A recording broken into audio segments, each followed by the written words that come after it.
We found Tomo after I'd been searching for about 2 or 3 months, and Louise was cast in the film, and we got I think pretty much everybody apart from the main character. And I knew I was never going to find the kid I wanted in a stage school, but I was kind of hoping that I'd find one in a drama school at least, even in an inner city workshop like Nottingham, and just in the sort of hope that I'd be able to get one that would sort of half wanted to be an actor so they'd make it to the end.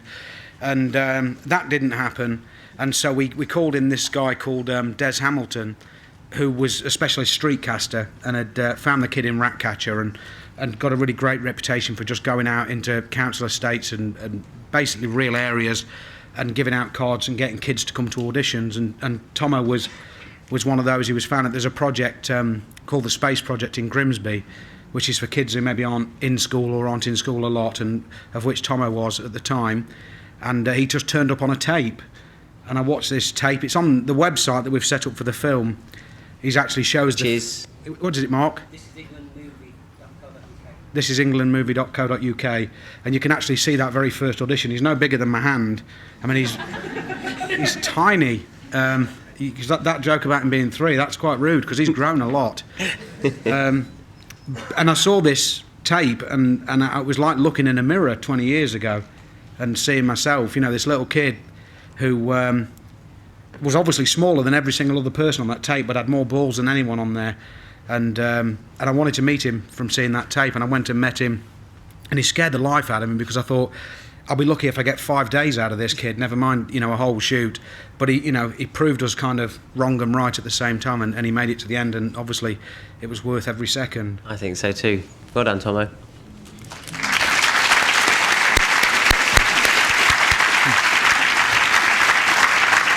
That's me clapping a Man United fan. He's had a right go about me about Arsenal backstage there. I mean, I'm 6 and then showbiz, darling, you'll learn.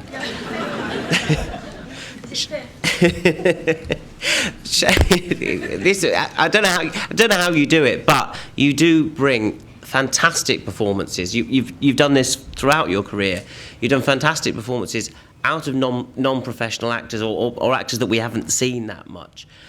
Do you think you have a special relationship with your crew? Because that's I've luckily enough to have been at the NFT several times. That's the most raucous green room I've ever seen in my entire life. Pizza has been flying, insults have been flying, but it's an extraordinary atmosphere that people backstage have said is exactly the same as your sets. Yeah, I suppose. I learnt a massive lesson when I made Once Upon a Time in the Midlands, which was that I didn't realise that I even had a process or I even had a technique, because I sort of taught myself to make films, and it wasn't until I got it wrong and I changed everything that I realised what was right and what I should be doing. So that was like me going to college, if you like. Doing Once Upon a Time in the Midlands was like going to film school for me, because it was like everything I possibly could have sort of done outside of what I'd been doing before, I managed to just get it wrong. And it's not that I detest the film, but so it just doesn't seem to sort of fit with the others, and that's what taught me, to be honest with you. And after that, Dead Man's Shoes was a reaction to that, and Dead Man's Shoes was the film Midlands was meant to be, believe it or not. That started out as that kind of story. So that kind of realising that working with people, well, there's 2 things. One is that if you see someone like Tomo in a role, if I pick the kid from Charlie and the Chocolate Factory, it's not believable in the same way. If it's someone that and I think this about, picking big stars for things, and a lot of big stars for things, it's very difficult to buy someone as a skinhead if you know their face, or, so there's 2 sides to it. One is that obviously if it's people that you've maybe not seen before, that lends itself for you to believe that this is a real group of friends. And the other thing is their appetite is insatiable. They don't care that we haven't got caravans, they don't care what the food's like, they want to be on set, they want to be acting, and they want to be part of making a film. And everyone knows on my films that I tell people in the very beginning that you might come in here with the main role, but if you don't put the effort in, your role will shrink and someone else's will grow in your place. So everyone knows on a daily basis that they have to be working all the time, and that's, possibly, that people who maybe haven't made it yet, they're the right kind of people for that way of working, I think. But nevertheless, you seem to have this ensemble. We saw Andrew, but those were there at the beginning. We saw Andrew Shim come on, and he was quite happy for you to take the mickey out of him in public. He's still smarting. I think he's been in 6 of your films, from Romeo Brass to some of the shorts. Yeah. You like people that know how to work with you. Is it because you have this unique way of working that it takes a certain kind of spirit to be able to gel with you? I remember I was doing Dead Man's Shoes, and we were stopping by this lake, and there was these birds that used to come in to this lake. Women or as in flappers, okay. Yeah. And Paddy was going to this like little family of ducks. They were perfect and preened, little baby ducks, and mummy and daddy and that. And I picked this little like almost a retarded duck. And Paddy said, "That's you. You always go for the little orphan. You know, you pick the one that no one else wants to pick, and you make, you know." And I was going and feeding that one because I thought, well, Paddy's not going to feed it. You know, Paddy's feeding this like pretty little family and that, 2 up, 2 down, Mercedes, and I was feeding the one with the Datsun. And yeah, so I think it's just inherent in my nature, you know. And when I make, you know, like Tomo, it wasn't myself, Mark, Stephen, Graham, and Andrew all made a pact early on, because it was like if I just used him for the film, and you know, and like left him, because I know what it's like coming down off a film. Everyone who's done one will know that you become like the best of friends with people, and then if you imagine, you know, where Tomo had come from in Grimsby, to go back to that life and to be left separated would have really not been a good thing to do. And so we made a thing early on, because we obviously liked him anyway, but it was like it can't be one of those film experiences where we just leave him at the end. And you know, and we've all, you know, he's been and stopped with a lot of us, and he's I don't know what he's been doing in his spare time, but he's unbeatable on many games on Xbox 360. He's like a robot. It's frightening. So he's been coming and seeing us, and that relationship's something that, you know, I've developed with Andrew, obviously, on Romeo Brass, and it's not something that, if you get involved with people and you ask them to give you their heart and soul, you can't, you know, you can't just sort of expect it for 6 weeks and then drop them like a stone, you know. I certainly think, and I'm sure the audience who've just seen that certainly feel that has come off the screen in This Is England, which I think is a wonderful work about growing up and about England, about Britain. I've said to people that was my youth up there, even though I wasn't a skinhead and I didn't grow up in Uttoxeter. The specificity of it feels, I think, appeals to every single person, because it's every detail that's right in This Is England, from the boots to the music to the fences to the estates. Yeah. How did you get that? Because I mean, it is a period film. If you think it's about 24 years ago, this yeah, stuff. It feels to me completely vibrant and completely now, but nothing feels kind of Merchant Ivory, if you see what I mean. Nothing feels like it's too clean. I suppose I didn't know I was a filmmaker when I was that age, but obviously I was absorbing things, and I am that kind of person. I frighten my mum and dad with the things that I remember from my childhood. My memories are so vivid, so I think the skinhead thing, if you think the first time that I was part of a gang, and I went from being this woolly-haired little kid with a reindeer jumper on, getting shoved into in the dinner queue, and you know, getting picked on the same as anybody else, and then, you know, it was this thing that my sister started going out with, this skinhead, and the way he carried himself and the swagger. They used to call him Pecker because he used to walk like that down the street, and he looked incredible. And I was like, I fancied the girls, the hair, everything about it. I was like, you know, the loins were moving on that level, and you know, the lads, the crack that they were having, the fact that there was no jobs, but they had this arrogance about them that was like, we don't give a flying fuck if we haven't got a job. We're going to cause you so much bother, and we're going to let our voices be known. And that kind of energy has disappeared from youth and vanished. And you know, you look around the streets now, you can spot a chav and a skate kid, but apart from that, there doesn't seem to be any separation with kids anymore. And you looked at that particular point in time, and there'd be a kid dressed up as Adamant, someone else looked like Boy George. You know, they were wandering around, these people, and they were really proud of what they believed in. And so I remembered that. You know, the 80s for me wasn't this kind of soundtrack of, now that's what I call music. It was much more than that, you know. And I remembered it, obviously, being a filmmaker, I obviously remembered it in a certain kind of way. And the main thing is that I look at that film and they feel like my old friends, you know. And that was the first thing, was that the gang had to feel. I didn't want it to be this romper stomper style alpha male, you know, mistreated girls, you know, all of that kind of thing. I remember the girls being as hard as the guys in that situation, and as frightening as the guys, if not more so.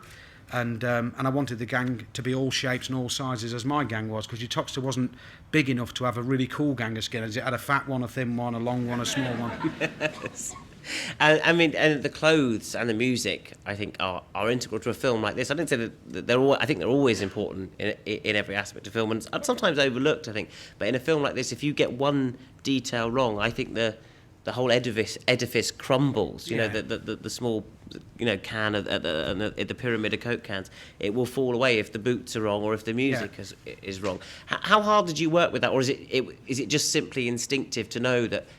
No, it's Toots and the Maytals, Louie Louie, not the one from Animal House. Yeah, I mean, I think being a skinhead at that time, 11, 12 years old, I think the first time you buy records, them memories stay with you, and you remember what people told you and why you were buying it. And, the very first record I bought was Candy Girl, I think, by New Edition, so I'm not proud of that one. Bobby Brown. No, it was Candy Girl, and I went in saying, no, it's the New Edition. He was going, no, the band's called New Edition. I said, no, this is the New Edition of Candy Girl. And I had that argument, and then I met Pekka, and he sort of saved my life, really. But I remember going to Stafford with this guy, and going on the bus and travelling with him, and he took me under his wing, and at the same time, to be fair, I was listening. He was buying Who records, Yardbirds, Small Faces, alongside educating me about the sort of roots of skinhead culture, and would buy Toots and the Maytals, Cimarip, Upsetters, Desmond Decker, and one week they'd go and see Oi bands, the following week they'd go and see someone like Desmond Decker at Nottingham, and this guy really was completely aware of that part of skinhead culture. And because most people would associate skinheads with a punk movement, or certainly a more kind of violent movement than the kind of dancehall or kind of reggae influence of the late 60s.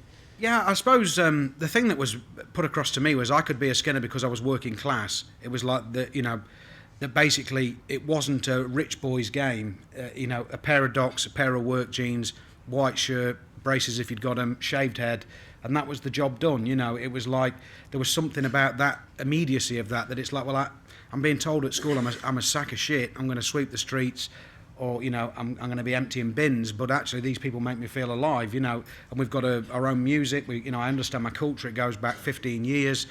That was really attractive to a kid. And the sad thing is that the films that people, I looked at making this film, and I actually went out to sort of almost find a film about skinheads that had been made, and I was almost hoping there'd be one made, so I didn't have to kind of make one. But when I went out there, with Romper Stomper, American History X, and Made in Britain, which obviously was more of a television film, you've kind of only really got that one side.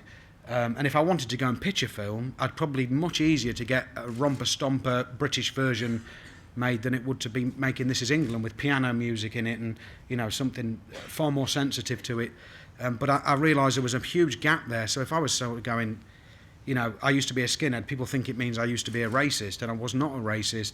Is that why it took so long? Because, I mean, usually when filmmakers start, and you have been a kind of, autobiographical filmmaker, a filmmaker self-starting, normally when filmmakers start, they say, well, go with what you know. So the first or the second film is usually slightly more autobiographical. This one is probably your most autobiographical yet. But it's taken you sort of 4 or 5 films to get to this. Were you scared of approaching this territory and sort of fessing up publicly that you used to be I was a teenage skinhead? It wasn't that, I don't think. I think when I watched, there was a documentary on Dead Man's Shoes where I spoke about this evening, where I went to this flat with a skinhead, and I was a skinhead myself, and I'd sort of done everything I could do. I'd smoked this and drank that and took this and took that, and to prove I was a crazy bastard, and I wanted to, and basically I thought I was going to be a hard case. I was going to be a sort of super crook of the 21st century. That wasn't working out. I was getting caught pinching John Lowe World Edition dart sets, and I mean I did have like the worst possible record of crimes. I remember I got away with, the one I got away with was pinching damsons from a fruit shop, and then the only reason I got away with it because she rang my mum because she liked me, and so I got home and they were all waiting for me in a big line. And Damson police. The Damson police, yeah. And I also got caught putting a Datsun keyring back on the shop because I felt so guilty that I'd taken it. He caught me putting it back on the shelf, so that was not going anywhere. And from my own sort of perspective, I thought I thought I was something that I wasn't, basically, and I thought that I was like, I wanted to be like these people around me, especially like this guy that, you know, he'd tell me about these fights and he'd been in prison and he'd tell me all these stories, and I was like, you know, I want to see him, I want to see a real fight, I want to see a real fight. And I got taken and shown one for my own benefit, and it was the most horrific thing I've ever seen in my life. And seeing myself talk about that, not so much talking about it, but seeing myself, watching it back when it was on television, I kind of went, you know, you thought you began making films because of this, and this, and it was actually further back than that. And it was really that period. It was then when I sort of realised that I'd be, you know, that's when I'd moved on to a different path and started walking a different way. And that's what opened my eyes to it, to be honest. I wasn't scared of it. I'm not ashamed of it. No, I've still got all the same tattoos and. So if we go back to, because when I first met you, it was 10 years ago, introducing a selection of your short films, I should say, not a selection of his shorts. That'd be disgusting. Well, I don't know if it'd be disgusting, but it'd be quite clean by now. I've got a lot of shorts. You got a nice pair of shorts? I can swap them twice a day sometimes, so you've got no. But I was introducing a selection of Shane's shorts at the ICA, of which one of which was Small Time Now, which is about those days when you were knocking off John Lowe darts boards. Small Time. What year was that? I think I shot it 95 and it came out in 96. And I mean, your themes are quite established. So there's dialogue, there's the kind of the cheeky kind of monetary exchanges, there's nicking stuff. There's you in it as an actor, which we haven't seen for a while. Without the pastor influence, slightly slimmer. Did you? I mean, did you want to be an actor director at that point? No, not at all. No, the first films that I actually ever made, I made by myself. I got chucked out of college, and not because my work wasn't amazing, but I got chucked out for financial reasons, and basically I was meant to get a job to pay my debts off that summer, and I actually ended up being a volunteer at a film centre in Nottingham, and this guy, everyone was away. All the people I was living with, all the students had gone off to, you know, Dubai and wherever they go in them summers, and I was at home, and it was Wimbledon was on, and all the people I liked had been knocked out. So I'd got this camera and I was on my own, and I started acting in front of it and making this ridiculous film, a very early clumsy version of Where's the Money, Ronnie. And I went back, and this guy was let me have use of the edit suite, and I chopped it together, and he thought it was okay and said borrow it next month, you know. And by the third month I'd made a couple of films by myself, and I was actually really confident acting in front of me, but obviously I'd always been petrified of acting in front of other people. And so I sort of, something in me clicked. It was like, it's not so much about what, you know, that sort of principal idea of like, well, what we actually think is film, and what we think, you know, it's if you feel comfortable in yourself, and if I could make myself feel comfortable enough to act and play different characters, then surely if I could make other people feel the same way. Because half the problem with people when they first start making films is that they get told, you know, it's like a new director's fund. You hear about these funds all the time, and a new director goes in, but he has to work with a producer who's established, or a DOP or such and such. He can't sort of work with those group of people that he feels comfortable with. And I worked outside of the radar, really, so I made mistakes, but even within the mistakes there was still something. And you were using friends, family, anyone? There was no actors, no. It was like there was a single mother next door and a girl up the road who just had a kid with her fella, Jimmy around the corner. You know, it was, I don't know what he was. He smoked a lot of weed, and he could play this incredible thing on the guitar, but nothing else. And he turned up in 5 or 6 of my short films, and so basically I then acted with people, and then ultimately by sort of 24/7 I pulled back and pushed them in, because I don't want to be an actor. It was something that I had to do out of necessity. So I sort of showed them my films initially, and they went, well, I'd love to be in one of those. So it was like really, and that's what I've tried to promote with other people, is rather than thinking, oh, you know, you need to follow a traditional route, is actually maybe you've got an insane uncle or someone in your family that only you have access to, and you know that's what you need to do. And is that what you mine when you're writing? Because I mean, you're as much the scripts are written by you as much as a process on the set, because you're quite improvisational, aren't you, with your cast, but you draw it out of them. Yeah, I think Once Upon a Time in the Midlands was the one time I tried to write a story rather than telling a story. I tried to sort of write something that wasn't from my own experience. And it's not like, you know, obviously I can't go on making films about my own life forever, but I need to care about the people that are in it rather than, you know, like a fabrication. And that's what I learnt from that. And that's why Dead Man's Shoes, although it wasn't about very specific people, was about something that meant something to me, and that comes through from the film. And I think the same with This Is England. And as long as I continue to do that, and same for anybody that's trying to make films, is you just spend 2 years of your life being battered from pillar to post and fighting and arguing over cuts, and it's a really long time, and you need to really believe in what you're doing, because if you don't, you give in. What would you say? Would you say stick up for your own ideas, or would you say take the ideas of those who pretend to know better than you? Well, if you care about it, and the people that are in the film you know to some degree, whatever that is, then how can someone prove you wrong? If they're people if you've created characters, then in the end, I think they're fallible. But whereas if you say, well, this guy, I knew this guy, how can you tell me when I knew him or I knew him? I'm not saying that didn't happen so much on This Is England, but that's kind of what I learned, was if these are people that I know, then they're my people, not your people, and how can you tell me what to do with them? We mentioned there the shorts that went from that you were filming. Where did you film that? By the seaside. It looks like you filmed it in Spain or something. It looks beautiful. that was in Sneinton.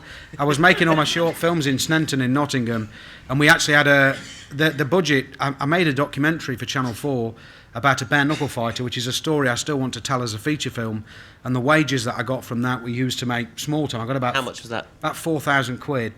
And I mean, I'd never had. I mean, I owed money everywhere at this time, and for me to put all of that money into a film was major. Because for me, that was like I thought I could retire on that sort of money, and I put it all into the film. And because I got offered a film just before I made Small Time, it was about a £300,000 budget, and it was like one of those choices you get put in front of you, and I didn't like it, and I didn't get it, but I'd have earned about 20-30 grand off it.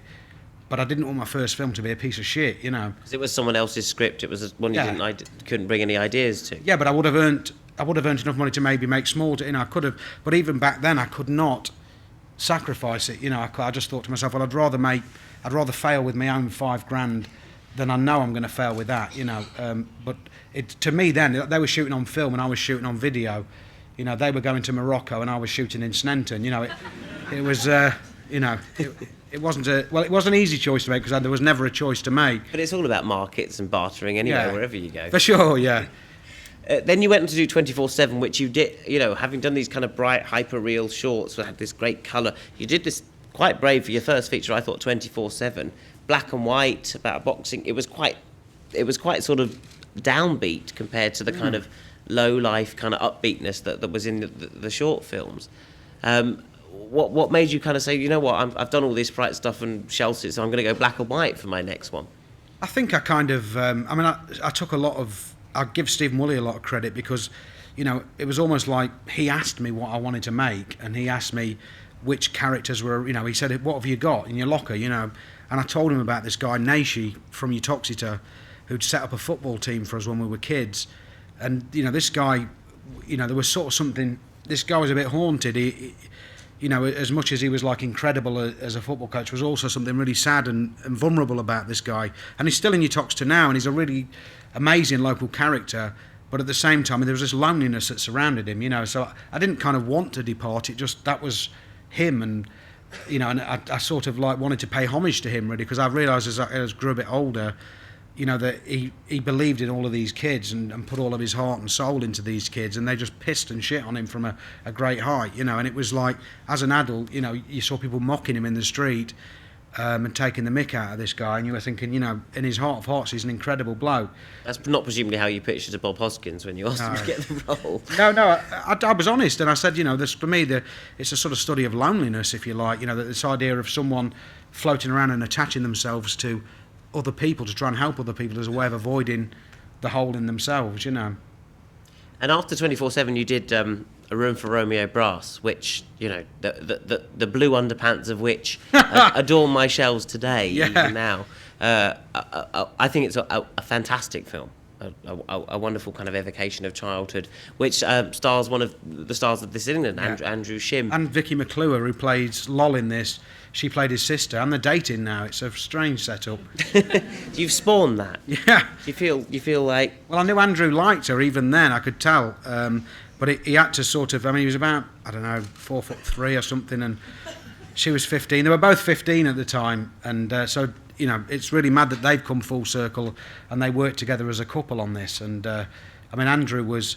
I mean, I went in, you know, with a white family, looking for a white child, and Andrew was the person for the part, you know, and it was kind of like I was looking for me really, and in the same way that I'm not like, you know, I'm not got well, Tomo isn't ginger, he would never let me say that. At least I've got it. Yeah, but he didn't. At least I've got it, he says. Yeah, you're 14, you don't get bald till you're about 18, so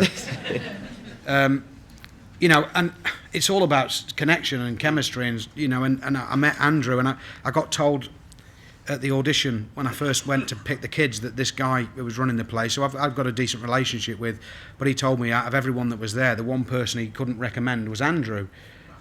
Yeah, yeah, and that because I've always been an outsider myself, I instantly wanted to like him, and he was absolutely phenomenal.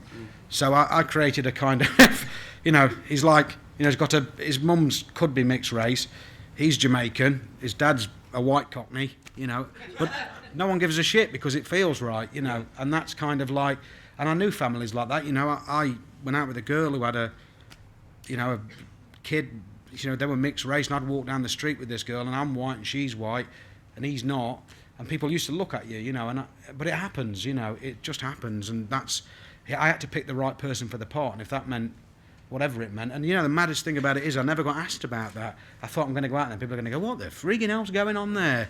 And no one did, because they gelled as a family, you know. It always astounded me that nobody ended up seeing that film. Yeah. Almost, it just sort of disappeared, which I thought was extraordinary, because I was urging people to see it. I loved every sort of second of it. It kind of reminded me of everything about growing up. And you've captured it there, almost in that clip for everyone here in the room. You can feel the atmospheres that you captured. Is that something you, as you're working, do you kind of bear that with you? You kind of say, no, it didn't. If something doesn't feel right, doesn't feel like it reflects the actual childhood you had, you say, no, I'm not having it. I'm going to wait till I get the actual shot that really works for me.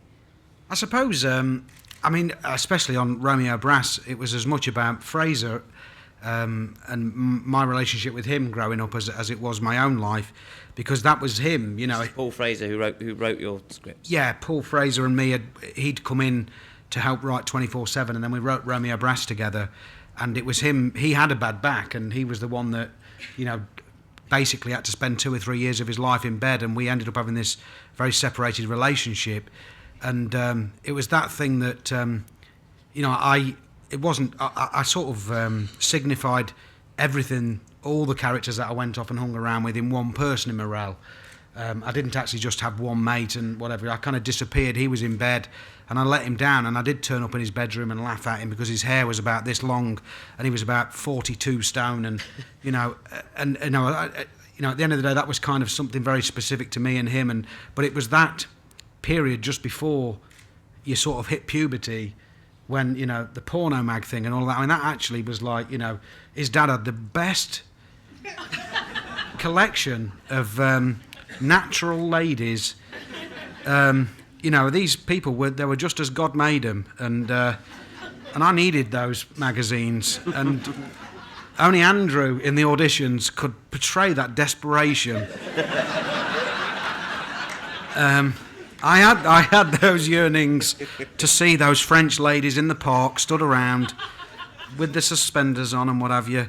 Was it actually your magazines? No, they were his dad's. He had a big pile next to his bed, and we used to flick through them when his dad was at work and what have you. But I wanted them for myself. Yeah, and so basically, and there's only, you know, and it's like when you get a kid who can actually do it. I mean, God knows what's going on in his own life, but he managed to pull it off. Whether he's pretending. Pull it off? Yeah. Who said it? Benny Hill. Exactly. Romeo Brass would also be known for the relationship between the two kids was disrupted and unbalanced by the arrival of a threatening presence, yeah, which is something that you've brought into your film since then. That threatening presence in Romeo Brass was Paddy Considine, an actor who at that time was completely new to me. Obviously now he's a major star. I can't be with us tonight because he's I don't know. He's in LA. He's in LA, is he? Yeah, is LAX. he? I'm sure he is. Yeah. Having dinner with Tom.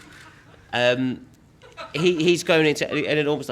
Tell us about how you had this relationship with Paddy Considine, because we're going to see it a bit later in Dead Man's Shoes. It started in Romeo Brass. Where did you get Paddy from? How do you know Paddy? I mean, me and Paddy were at drama school together. I say drama school. It was a drama course that the local tech was running, and we met on there. I'd gone the first year and had a motorbike accident, and had to go back a year. I ended up with pins and plates in my legs, and so I went back into Paddy's year, and so it was kind of like almost very fortuitous that we ended up in the same class together, and within being together for a month, we'd been split up in the class. We were like 17, you know, and we were getting separated like we were 9-year-olds, and we'd go on trips. We were a nightmare for any teacher, because the second we met each other, it was, I don't know what he says in Heart to Heart, but it was that. And we really were a nightmare, to be honest. Murder, yeah. You know, basically, we were too big for that place, really. They couldn't, you know, I think we were a nightmare, but at the same time, there was a lot of talent there, but no one knew how to harness it. So he was always the actor, and you were always the director. Was that relationship already established? Yeah, kind of. I think, obviously, you don't quite know which way you're going, but basically, it was like with Gavin Clark, my friend Gavin, and, you know, I thought I wanted to be a musician, and then I heard Gavin play a song, and I just went, I'm never going to be a musician. This guy's unbelievable. And the same with acting. I thought, I want to be an actor. And then Paddy did this New York Cop in the canteen one day. And I was like, oh, friggin', I'm never going to be an actor. You know, and I was always honest with myself in that respect. If I couldn't be the best at what I wanted to be, then I didn't want to be it, you know. And I suppose, and we ended up being in a band together, actually, me and Paddy. And we toured, we left college, we had a really great year or two, fell out. Both ended up doing photography courses in different parts of the country, and I didn't see him for a few years. And I made small time in, I think, 24/7, and he came back from college. He was in his final year, going into his final year of his degree, and was doing really well on his course. And I sort of said to him, look, you know, what you showed me, you know, I've worked with these people, and a lot of these people are non-actors. I know how talented you are, and if you're ever interested, I'm doing another film next year. I'd love you to come to an audition. And although we hadn't been, we weren't not speaking, but we sort of, that close bond that we had dissipated. And I showed him the films, and I think he sort of thought to himself, he realised that when we were at college and they're saying, you know, making us walk around in circles to get in character and that, and you know, being car engines in dance classes and what have you, it wasn't our particular brand of what we were going to be good at, really. And I think when he saw what I'd made in his absence, I think he decided he'd like to have a go. And this part of Morale was minute. It was a 2 or 3 scene part. And then he came to the rehearsals, and Paddy came to every single rehearsal. This was before we chose who was going to be the kid. So I picked him first for this small part, and started. So because he was having to then rehearse with all these kids, he was getting the best background for his character, and we brought this accent in. And once he brought that accent in, it was kind of like magic started to happen. You could put him anywhere, and he'd do it. You'd be on the way back, you'd pull him for petrol, and he'd be chatting the lady up as Morale. You know, I think I need to be dating you, lady, and he'd be off on one and roll in, and everywhere he went, he'd be this character. And all the way through, we'd bring executives over from America, because we had some money from Canada, and he would be Morale to them, and he'd pitch his Godzilla idea to them on the bus. And so this actor was born that was so... He had no idea what he was meant to be doing, but was so Stanislavski, it was frightening, you know. And that was the birth of it, really. This part that was meant to be 2 or 3 scenes became a linchpin in the whole film. And because he was involved from such an early stage, like I said earlier on, people can come on my films, and if they're good enough, their part will grow. And that was one of those cases.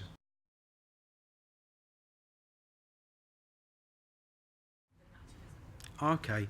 Just in case nobody heard, it's about the balancing of the technical aspect of working with non-professionals at Tomo, with the naturalism that we've so enjoyed in all the clips and in This Is England.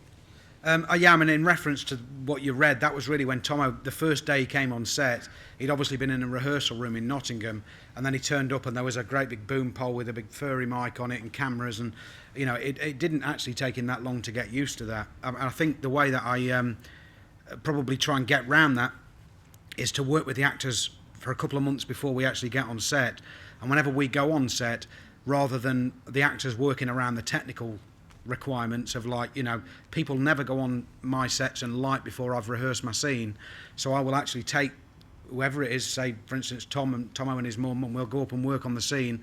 If it takes 5 minutes to get a scene or it takes 5 hours to get a scene, we always get it how we want it first, and then we invite everybody in to watch what we've done, and then they work out. Me and Danny would sit down and go, you know, Danny will come up with his ideas of how to shoot it, and so everything's based on what we've done first.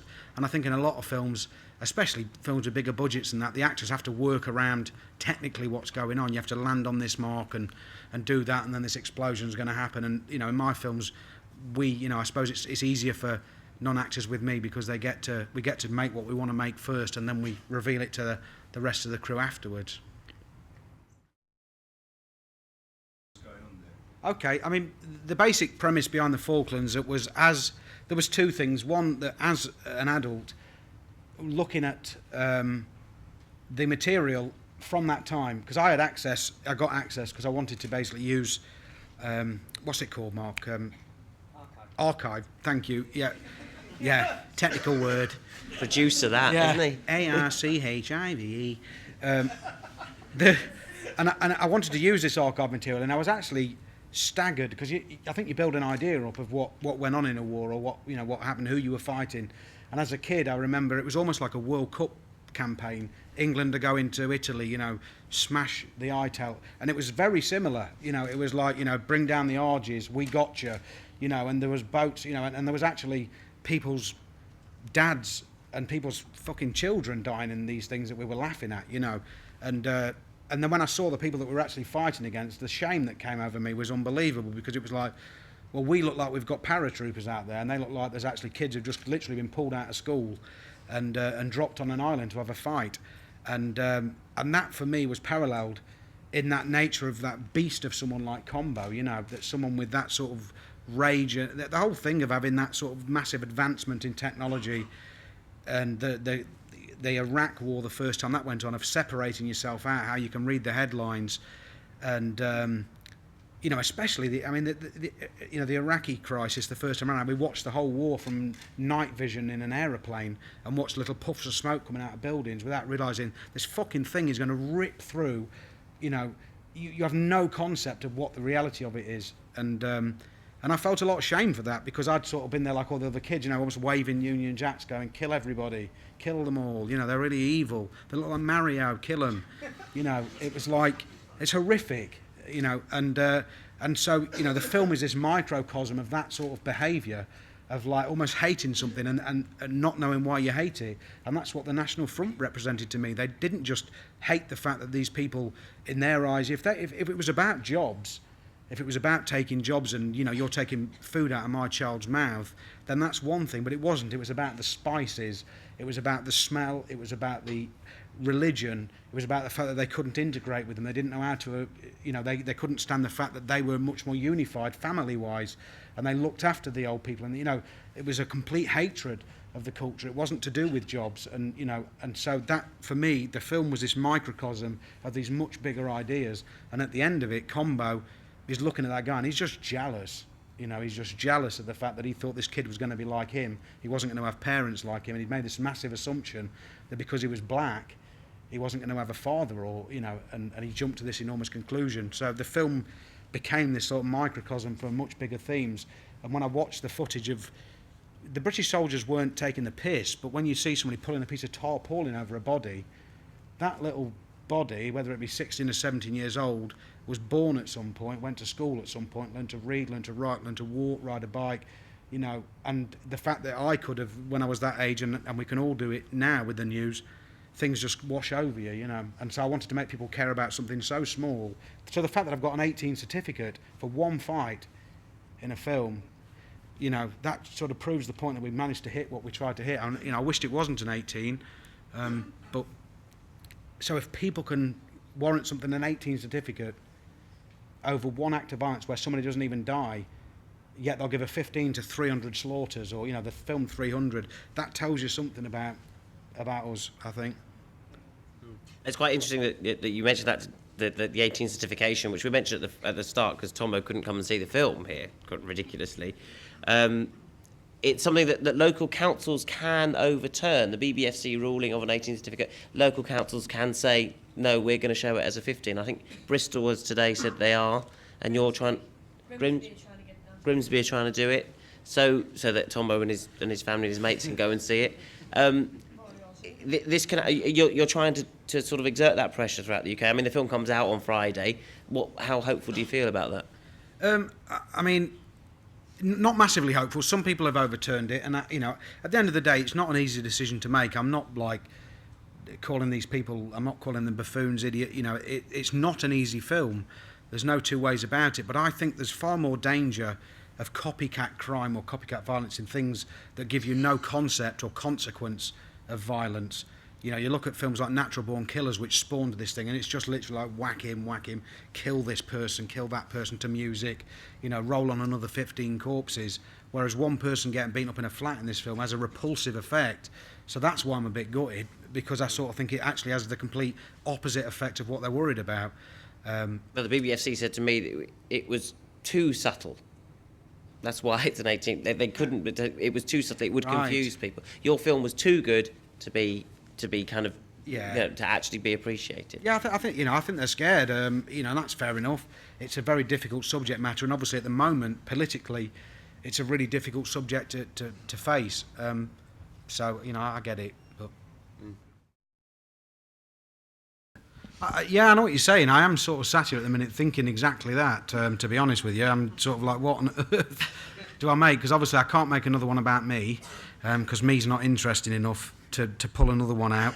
But at the same time, all I have to do ultimately is really care about the person and be touched by that story. And there's 4 or 5 stories around me at the moment, ranging from films that I could make for a couple of $100,000 to things like The King of the Gypsies, which is a documentary I made, and I would love to sort of make as a feature film, which is a massive story detailing gypsy culture from the 40s to the year 2001. So I've got a massive array of projects that are out there that aren't really based on myself anymore, but it all comes down to how this film does Friday, Saturday, Sunday, and what happens beyond there.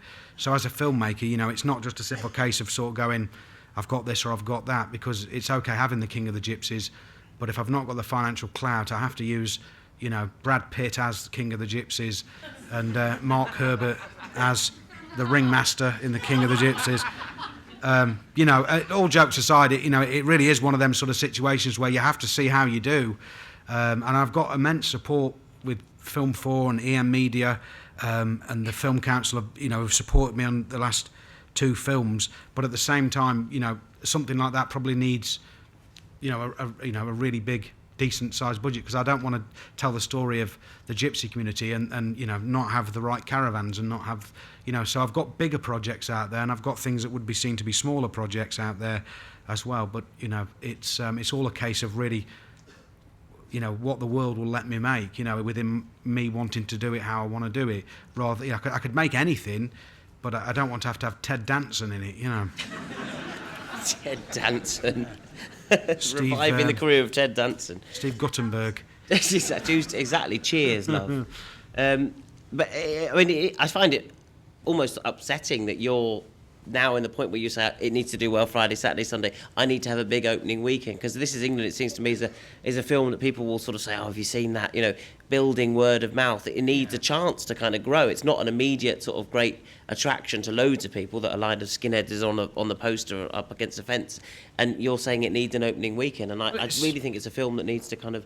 Oh, yeah, no, I mean, I'm just trying to sort of express a point, no, really. I think you're right, though. I think it does need an opening weekend. Yeah, but I could make the film, but I think to make it under my own terms, I've just got to be realistic. $10, $15 million in this country is really hard to pull off, and but only under my own terms. Not many people make films like I make films, where they want to change things all the time. It's a lot to ask for someone. I've not got $15 million to stick into something, and if I was, I'm sure I'd be quite paranoid about what was going to actually be shot. So I understand it, but it would be, I want to make things when it's right to make them. And when I can make them kind of, as myself, so if This Is England becomes the pinnacle and actually sort of does really well for me, then maybe that's the chance to sort of roll something out and get that little bit of extra support from people without having to change my process. For me, my ending of the film is a burial of his father. It signifies obviously the things that he believed in. That doesn't have to be the things. It wasn't like England he's throwing in there, but it's that thing of being a kid, and we all believe in something, whether it's your first summer love or, you know, we've all had a heart broken at some point. But at the same time, the bigger message for me is that he's putting his father to rest. He's putting that flag. You know, it's as much about him telling Margaret Thatcher to fuck off as it is about him saying, I'm letting you go, Dad, as it is about saying, Combo, I don't believe a word of what you're saying. It's not that simple. It's that complexity that only, you know, a kid can go there and throw that flag in to the water, and it means a million things to him at that particular point in time. It's not really specifically about, you know, England at that particular stage. I mean, the flag, that English flag in dirty water resonates through Oi songs, and, you know, there's obviously metaphorical background, and, you know, you could add detail to it, but from my point of view, the main thing behind that was him kind of coming to terms with that summer and the past year of his life. I was reminded of that. It was one of the other films that finishes on a shot of the Union Jack is Alan Clark's Rita, Sue and Bob 2, where he's having sort of sex with two girls underneath the bedspread of the Union Jack. And it kind of, I don't know if that was a reference in particular. It wasn't, no. Yeah. But I pulled it. I'm happy with it. Yeah. But I mean, it was a symbol of Englishness that was a kind of about the kind of. Yeah, no, of course. Yeah, no. It has that great symbolism. Brilliant. Well done, you. Dad. Oh, what makes a good dad? I mean, my dad's a great dad. He's flawed. He likes booze, and you know, he's a lorry driver. So my dad. The reason I think I'm sort of obsessed with that is my dad was a long-distance lorry driver, and I idolised him. I thought my dad was Elvis Presley till I was about 9, and I idolised him, and he wasn't there a lot of the time because he had to work, and so that's probably where a touch of my own sort of seeking this kind of other person. And then I think when you get to teenage, it happens naturally anyway. You know, you move from the home, and, you know, some people it's David Beckham. With me, it was John McVicar and Jimmy Boyle. You know, you pick what you pick. You know, I mean, I think there's. I don't know if you could possibly denote a good dad. I mean, you know, it's probably in the child at the end of the day. That's probably the only way to tell a good dad, is if the child. You're not a dad, are you? Well. Not that I'm aware of. There's been a few in the Utoxeter Advertiser that claim rights to my heirlooms, but no, I'm not a father as I know it. Apart from Shimmy and Tomo. Cheers, Dad. No. I mean, it's an impossible question. Apart from the fact that obviously, ask the kids. You know, I mean, I know my friend Fraser's an incredible dad, and I know Mark Herbert's the most wonderful dad, and one of Mark's daughters is his birth daughter, one's adopted. You know, I think in today's society, you know, there's plenty of people out there that can naturally have children that are the worst parents out there, and there's plenty of people out there that can adopt a child and give it the best possible start. So it's difficult to know. I know I'd love to be a dad myself, and I probably am somewhere out there. There's a little kid going around that's balding and got very strange little feet and very broad shoulders. I'll know him when I see him. Shane, I think on that note, we all need to go and dance to some Trojan music. Toots and the Maytals et al. The party's on in the Film Cafe. It is to celebrate what I think is a wonderful film. I hope you do too. This is England, and the director has been Shane Meadows.